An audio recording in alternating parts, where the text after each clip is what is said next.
자, 교재는 473페이지 문제 30번입니다. 자, 경찰 3차 문제입니다. 다음 중 바르게 된 것은 됐습니다. 정답은 2번. 자, 리을만 동그라미 치시고. 자, 기억번호는 많이 봤죠? 총론 교재에 나오는 부분인데 보관 중인 타인 부동산의 저당권을 설정하면 횡령죄 기수가 됩니다. 자, 근데 그 이후에 해당 부동산을 매각하면 이건 아예 팔아버린 거잖아요.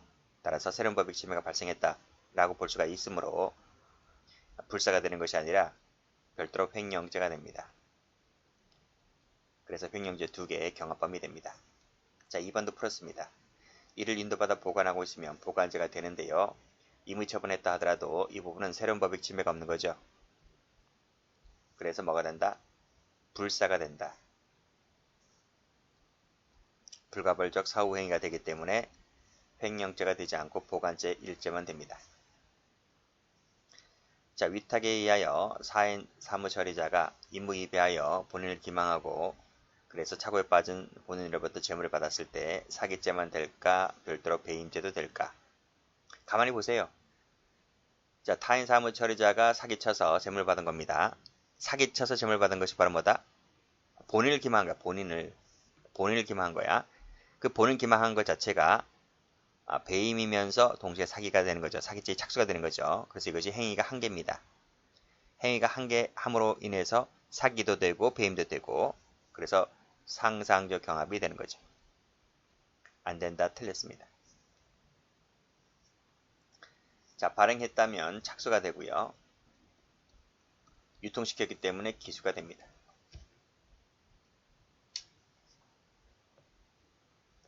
자, 31번. 다음 중 옳은 것은 했습니다. 정답은 3번입니다. 자, 1번. 자, 처분금지 가처분 결정을 받아 가처분 집행까지 마친 경우 가처분권자로서는 1응 가처분 유지로 인한 재산상 이익이 인정된다. 그쵸? 자, 가처분권자라 했으니까 채권자란 말이야. 채권자. 채권자가 가처분 결정을 받아 가처분 집행까지 마쳤기 때문에 따라서 가처분으로 인해서 재산상 이익이 인정되죠. 인정됩니다. 그 후에 그 가처분의 피보존 채권이 존재하지 않는 것을 밝혀졌다 하더라도 그럼 빠꾸가 됩니까? 후진됩니까? 그럼 없어집니까? 그게 아니라는 거죠. 형법에 빠꾸 후진 자체가 없어요. 그렇기 때문에 처음부터 가처분 유지로 인한 이득이 없었던 것으로 본다. 틀렸습니다. 자, 교사 적극 가담했을 때 한해서 공동정범이 된다고 봤어요. 불가능하다. 틀렸습니다. 교사 방조가 되는 게 아니라 공범이 됩니다. 공동정범.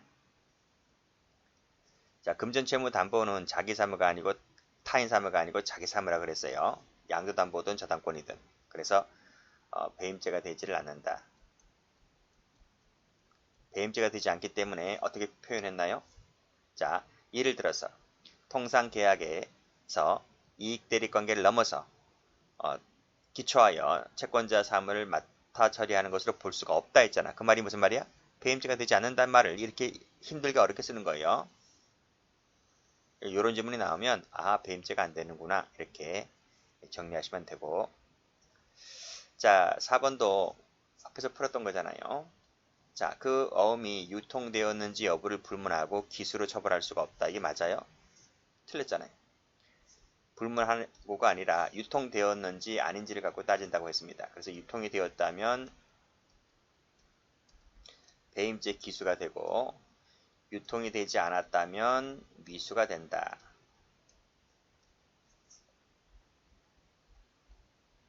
네, 32번입니다. 경찰 1차 문제입니다. 바르게 된 것은 답은 4번입니다.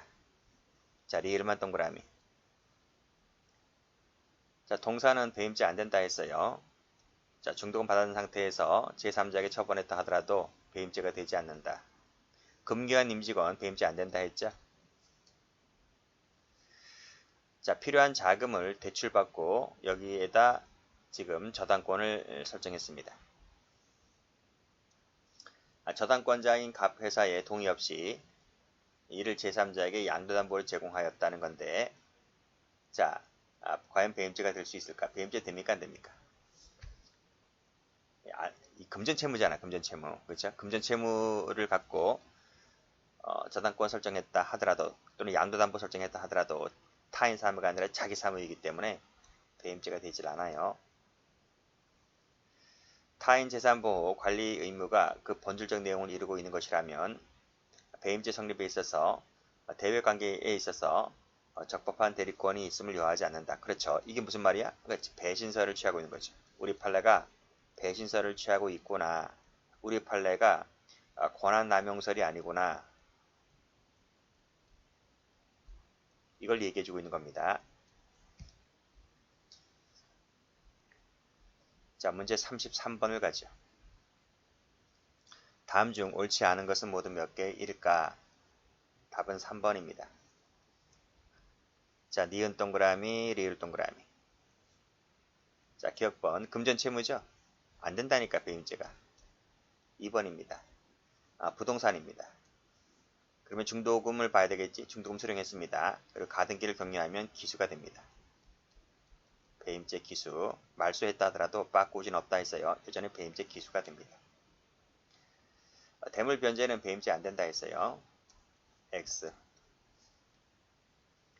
자, 공무원 갑이 있습니다.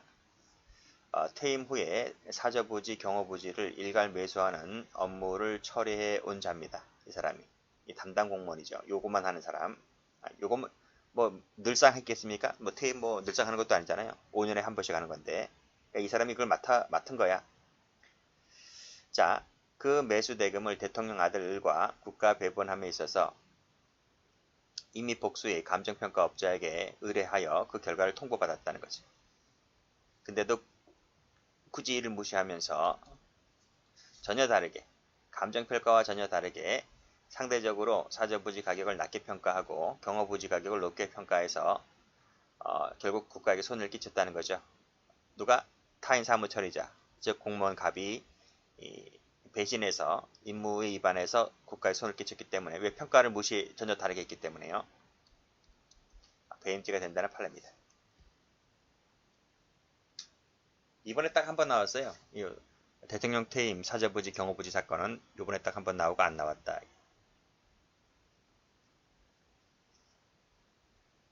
34번입니다. 경찰 승진 문제입니다. 2번입니다. 1번에는 절차 마친 다음에 바로 인출했기 때문에요. 그치, 바로 인출했기 때문에 한 번도 회사 돈이 된 적이 없어요. 회사 돈이 된 적이 없기 때문에 횡령이 될 리도 없다.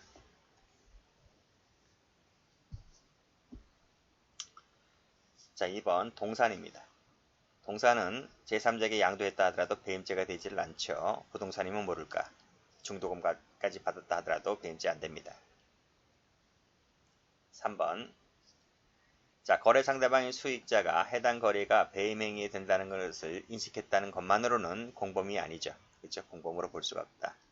뭐 인식이 죄입니까? 그렇잖아요. 그러나 CF 배임행위에 적극 가담하였다면 교사 등 전 과정에 걸쳐서 적극 가담하였다면 그때는 배임죄의 공범이 됩니다.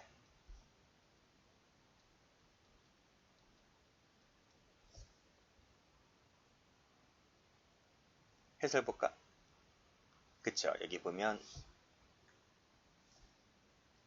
상대방 나와 있고 알고 단순히 알았다는 것만으로는 죄가 안 돼요.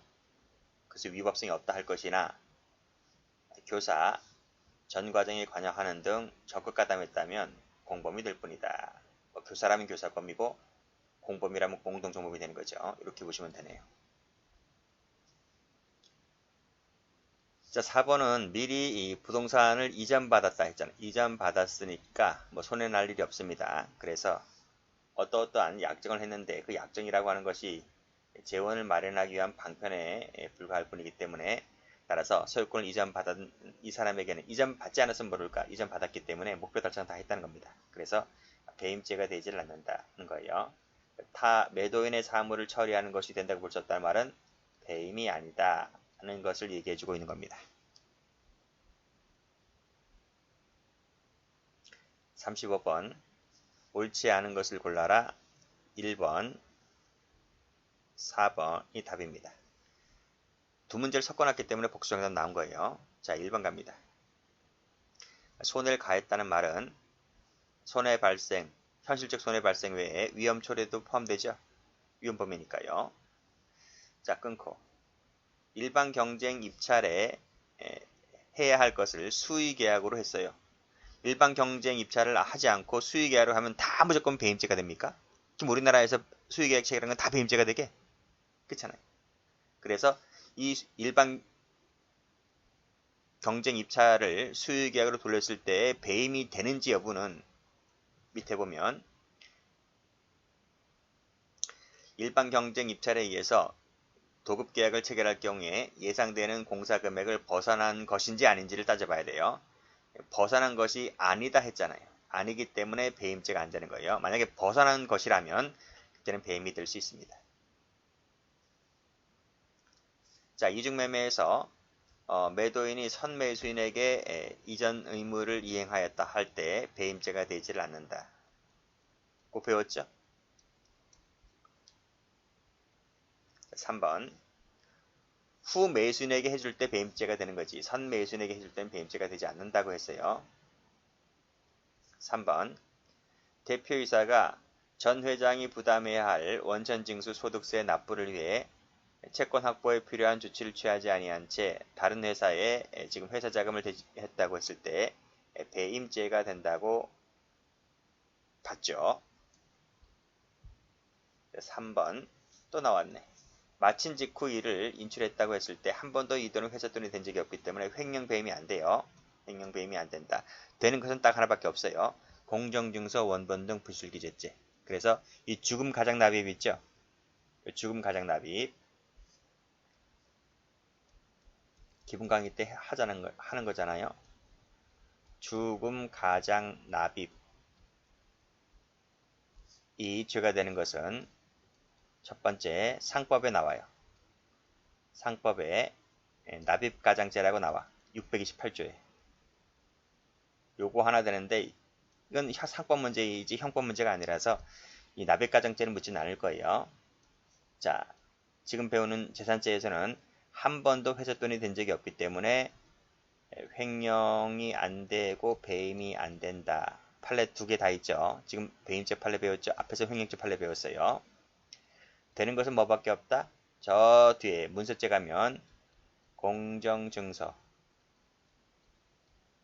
원본 등 부실기재죄 이것만 됩니다.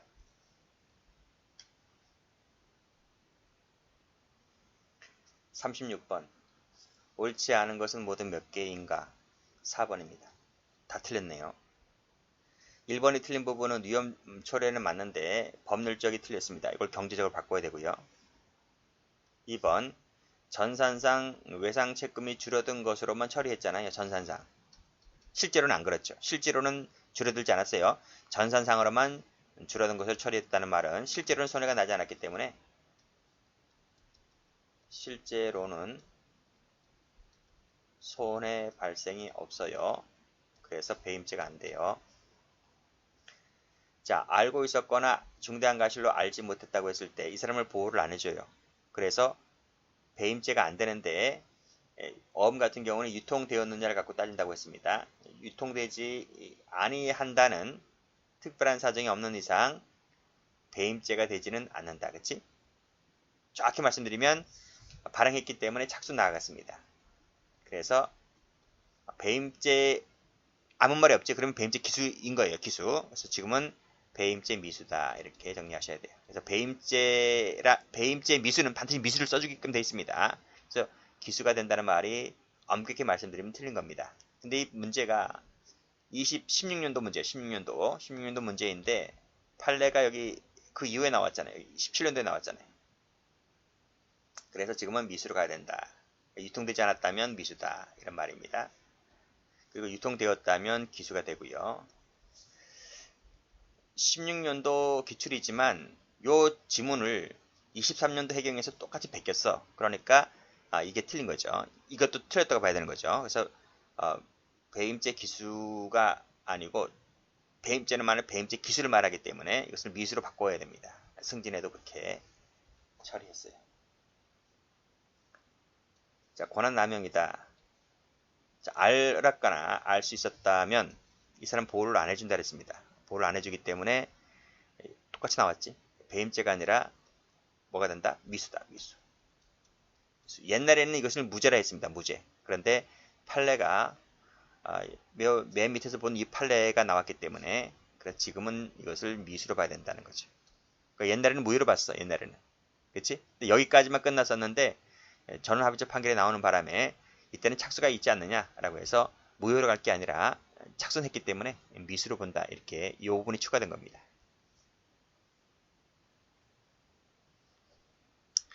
37번. 다음 중 옳지 않은 것을 골라라. 2번입니다. 순서를 이렇게 바꾼 제가 말씀드렸죠. 경찰 승진에 나왔는데 해경 승진이 베꼈기 때문에 그걸 제가 이걸 알려드리려고 이렇게 한 거예요. 어떻게 통으로 베끼나 안 해요. 통으로 베껴. 그러면서 출제 비용 받아가는 게 양심에 없는 얘기잖아요. 적어도 출제 비용을 받아가려고 한다면 성의를 좀 보여야 되지 않나? 어떻게 통으로 베끼냐고. 한두 개만 바뀔 수 있잖아. 능히. 아무리 현직이 냈다 하더라도. 덤핑 판매 나왔네요. 시장 가격에 따라 판매를 했다면 큰 이득은 못 보겠지만 뭐 큰 이익을 봐야지 배임죄가 되나? 큰 손실을 봐야지 배임죄가 되나? 그건 아니잖아요.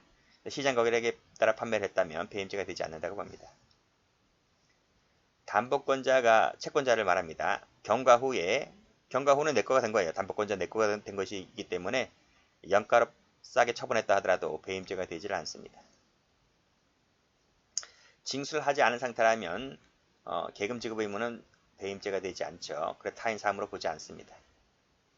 자, 4번은 풀었죠. 대표이사가 전 회장이 부담해야 할 것을 당연히 이어받는 거잖아. 승계하는 부분이잖아. 이 사람이. 근데 별다른 조치를 취하지 아니한 채 역시 다른 회사에 자금을 대여했다면 손을 끼쳤다는 얘기죠. 그 다음 부분은 이것은 충분히 업무상 배임이 될 수가 있습니다. 38번까지 한번 해볼게요. 자, 옳은 것은 모두 몇 개일까 했습니다. 답은 1번. 자, 니은 동그라미. 기억번 가죠. 1순위. 후순위인 2번, 3번으로 지금 해줬다고 하는 거잖아요. 배임죄가 되는 겁니다. 2번. 취득한 사실이 없답니다. 그러면 배임죄가 되지 않죠. 동업자 사이입니다. 동업자 사이. 자, 동업자 한 사람이 다른 사람의 재산을 처분할 권한이 없는 것이기 때문에 동업자 한 사람이 동업 재산을 임의로 횡령하였다면 횡령이 되는데 피해가 얼마일까? 피해는 지분 비율이 아니라 전부. 횡령한 금액 전부입니다. 에 대해서 횡령죄가 됩니다. 사기든 횡령이든 배임이든 다 전부입니다. 물론 예외가 한두 개 있긴 했지만 1번 갑니다. 대표이사가 개인 차용금 채무에 대해서 지금 개인 명의로 차용증을 추가로 회사의 법인 인감을 날인했다는 거거든요. 그럼 이것이 배임죄가 되느냐? 배임죄가 되느냐의 문제인데 요 개인 차용금 채무에 관해서 요 회사 법인 인감을 날인하는 이 부분인데 이 부분에 대해서는 상대방이 이를 알았거나 알 수 있었던 경우로 봐요. 판례가. 이걸 모르냐 이거지. 이걸 몰라? 아니 자기 개인 차용금 채무라면 자기 개인 도장 찍어야지. 왜 회사 법인 인감을 찍냐고. 그렇잖아요. 그럼 누가 봐도 이걸 알았거나 알 수 있었다고 보는 것이기 때문에 그 뭐다? 무효단 말이야. 무효. 그렇죠? 그래서 배임죄 기수가 안 돼요. 무효이지만 뭐라고 했어요? 착수는 했기 때문에 배임죄 미수로 간다. 이렇게 보시면 돼요. 그래서 해설도 가보면 무효라고 무효이지만 최신 판례가 착수했기 때문에 미수로는 봐야 된다. 이렇게 판례가 바뀌었다. 여기까지입니다.